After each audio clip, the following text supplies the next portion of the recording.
কত রকমের প্রতারণা দেখেন। 200 লেখা ছিল, আমরা এতদিন জানতাম 200 পেজ, এবং সেই হিসেবে আমরা কিনে থাকি। এখন বলছেন যে 200 পেজ, এটা না, 2 নাম্বারিং।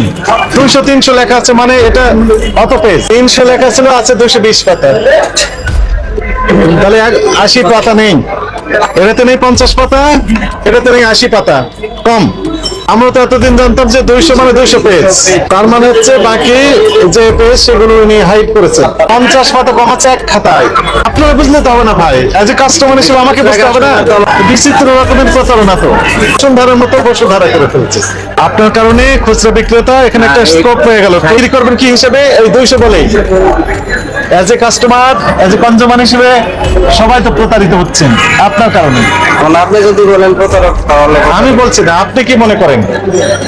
আমি তো আমার দিক থেকে আমি সঠিক, কারণ আমি তাকে বলে দিতেছি কি বলে দিচ্ছেন? যে এখানে আপনি পেজ এই 200 যেটা পাকা লেখা এখানে ভুল আছে, আর যদি 200 নাম্বার থাকে এখানে, এটা তো ভালোই। আপনি যাত্রাবাড়িতেও গেছিলেন, ওইখানে দেখবেন যে 800 1600 নাম্বার দেওয়া থাকে। হ্যাঁ, আপনি এখানে কত লিখেছেন? 200 পেজ থাকতে হবে। 1 পেজ কম বেশি হতে পারে, 2 পেজ কম বেশি হতে পারে।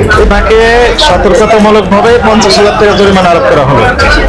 এই টাকাটা এখন পরিশোধ করবেন এবং আমাদের কাছে লিখিত কমিটমেন্ট দিবেন।